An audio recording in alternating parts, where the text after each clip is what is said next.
across Texas. The issue is... I'm Rudy Koski in Austin. I'm Stephen Dial in Dallas. Greg Grugan has the night off.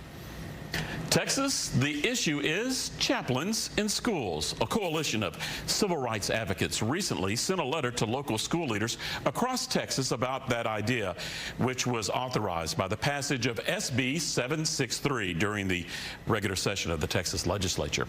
Now, the letter from the ACLU and Americans United for Separation of Church and State warned school districts not to adopt a policy allowing chaplains as student counselors, claiming the new state law is unconstitutional.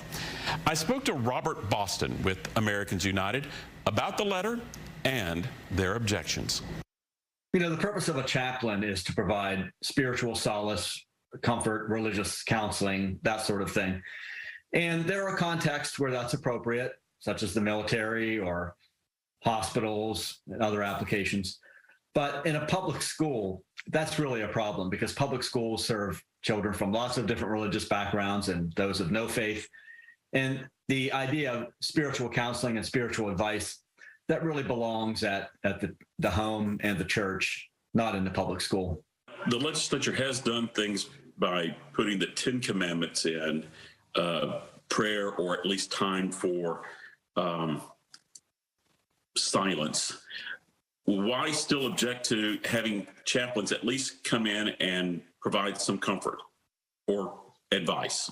The public school system in the United States has been secularized, I think rightly, since the early 1960s when the Supreme Court handed down the school prayer rulings. Now, the Supreme Court didn't say kids can't pray in school. They said that public schools can't compel or coerce young people to pray in schools. And I think that's the principle we really need to keep in mind here, is that young people should have the right to engage in religious activity if they choose to. When you bring chaplains in, or when public schools sponsor religious activity in other ways, I think that creates an element of coercion, an element of control, an element of even force that isn't really appropriate in public education. In some of the debate and discussion that I heard on this legislation, there was talk about putting up some guardrails that would prevent the chaplains from pushing a religious belief one side or the other, and that this was more of an opportunity to have an adult to try to help a kid in a stressful situation for school districts that don't have the resources to bring in extra counselors. Why is that wrong? As long as you have some guardrails up.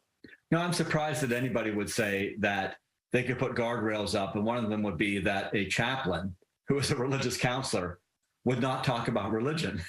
That just doesn't make any sense. I understand that there are challenges in some school districts in Texas with providing school counselors. Well, the answer to that is for the legislature to allocate money so that those districts that are struggling will have the resources to provide those counselors. Instead, the legislature seems to think they can just push this job onto chaplains, and that's just problematic on many levels. This isn't a morality attack, is it? Well, we all know that there are problems that young people experience in all facets of their lives, and we want there to be support for them. And that's why I think it really would have been a much better avenue for Texas lawmakers to go down, to provide secular counselors for those districts that can't afford them.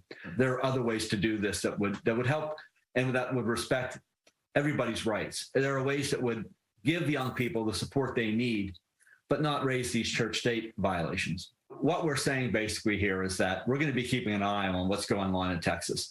And if we get evidence of something happening that we believe is clearly a violation of separation of church and state, or a public school advocating for religion in an inappropriate way, that we would want to come in and address that. Now, our hope would be that we don't have to sue over this, or we don't have to go to court.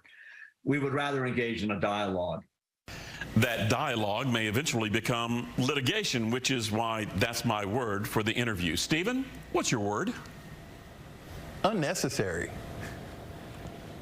Mark Jones from Rice University is sitting in for Greg Grugan. Mark, what is your word? It'd be SCOTUS, and that's short for Supreme Court of the United States. Man, that's multiple hyphens there, Mark. All right. Well, those are some pretty good words, but they're not final words. There's still a lot to discuss, and we will do just that right after this.